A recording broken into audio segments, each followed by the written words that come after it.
aha ngaha Hambo Dumba ibyo nibyo The Ben uyu muntu yari umuntu we wa hafi urabicanze reka mbyivugire urakoze cyane okay Dumba ikintu navuze navuze ku bintu bijyanye n'ukuntu The Ben yazanye abana ba Nani buriya mu raperi kuri Nani kuri stage mvuga ko biri ari ibikorwa byo kugira ngo akure amarangamutima y'abantu mbaho urugero yuko ibyo bintu n'ubundi na mbere tubyakorwaga kandi mu babikoraga wowe yes ndangije hari abantu baje hano baramburanya ngo wowe ngo se ngo bikiri biki ngo nta nubwo ngo ndavuga noke tuvuge ko The Ben atanzi nkuko muri kubivuga ariko nibuka umuntu wenda waba ubizi cyangwa wenda niba byibuka umuntu witwa Dumba umunsi The Ben afite igitaramo muri Canada umujyi sinshaka kuvuga ariko yari muri Ontario yarakumpresence muri vestiaire akubwira ko ndi mushiki we niba ubyibuka nandi kumwe n'umugabo wanjye dufata n'ifoto niba ubyibuka ngiye mfata ifoto nawe no twafashe ifoto na The Ben yamaze kukumpresenta muri vestiaire sibyo arakubwira ngo uyu ni mushiki wanjye ngo yambaye hafi ngo kuva ku munsi wa mbere yinjira muri Amerika ndabeshya ntabwo nkwibuka neza The Ben yampresence abantu benshi of course for sure ntabwo nibuka neza uwuriwe ariko n'umujyi ntabwo urimo urawuvuga hari abantu yampresence turi muri Real hari abampresence turi Ottawa hari abampresence turi muri Hamilton hari abo yampresence turi njye navuze muri Ontario ubwo umujyi ntabwo Ontario twagiye Hamilton Toronto na Ottawa ubwo mujyi Hamilton yagize gusangira n'abantu ariko ntabwo yakoze concert ariko yashoraga kumpresentire y'umuntu hari abantu yapresence aho yakoze concert ubwo yari Toronto cyangwa Ottawa ubwo ni hehe muri aho habiri ni hamwe muri aho ntabwo ushobora kumva ko ari abantu benshi hari abantu benshi ese umujyi urawuhishira iki cyanyubiri ntabwo ari ngombwa kuri safety yanjye ntabwo ari ngombwa ngo tumuhavuge mama rero mama Hambo ntabwo nkwibuka nta rugo nza kukwibuka nta rugo nshaka kukwibuka okay nta kibazo ntunyibuka kurumva icyo narindi kuvuga yindi diru yindi wari urimo ndibaza nta n'ikindi kintu uza kongeraho mu gihe ntazaho aho nkuzi Godfather this is useless umukureho aveho oya reka ariko savuza hano mwahuriye it's useless man ntabwo biri useless arimo aravuga ibintu bidahuye ntese ngiye ndamenya gute ibyo arimo aravuga hano arimo arirya n'ibindi araza kubyiryamo cyangwa nabeshe Hamba mwahuriye njyewe ntabwo muzi ntabwo nzi aho nahuriye na yarari aravuga amahombo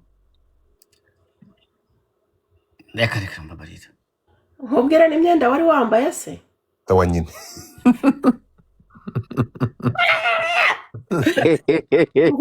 gutumira n'ifoto nahafashe gutumira n'ifoto twahafatiye se watubwiye umujyi Hambo nawe urantebuje suko nari nkuzi wafashe ifoto nanjye nawe urimo okay bro Godfather ishireho nshobora kukwibuka ariko otherwise ntabwo nyishyira ku karubanda arayimpa yimpe muri DM turebe okay ndayimuha ase watubwiye umujyi by'amafoto bikavamo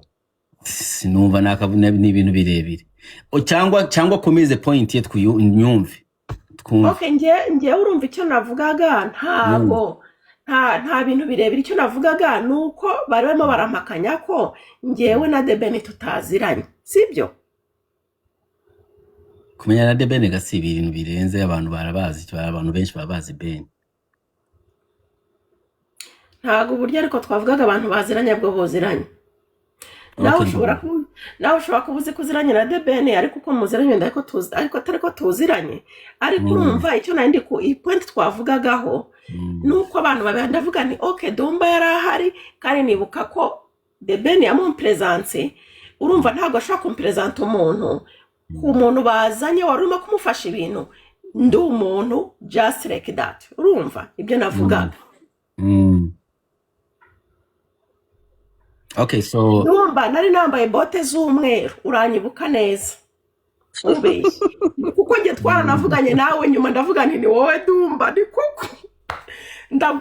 ndanaguhobera reka kubeshya wikwijijisha tubwire umujyi arahita mu gihe naza aho nakubonye urumva nta sindabona ifoto sinzabona kubonye reka tuvuge ko abantu baba ari benshi wenda baje bagakora nk'ibyo byose ariko ndabizi neza kubyibuka ni ukuri kw'Imana ntabwo ndimo ndakwirengagiza. Okay, niba utabyibuka sinkurenganya ndibuza gutuma kandi ndashaka no kukwibuka ndashaka no kukwibuka kubera ntabwo ndi umuntu uhura n'abantu nahiza nkahita mbirengagiza ntabwo ari uko nteye Ese watubwiye umujyi ariko ntabwo urimo uraparticipate. Umujyi ni muri Toronto. Okay, noneho Toronto nanone navuganye n'abantu benshi. Uribuka The Ben yarakumpresence arakubwira ati uyu mumama yaramfashije kuva ku munsi wa mbere uhita uzuramhobera turahoberana muri vestiaire inyuma kuririmba birangiye nose sheri wanje ko nahobeye abantu benshi ko bampobeye. Oya urumva sindi kubigushinjerega ngo byemere icyambere by the way si icyo ngicyo turimo turajya conversation imirajyanye abantu bose wahobeye bari bambaye bote umuntu yakubwiye ko yari yambaye bote wagerageje kwibuka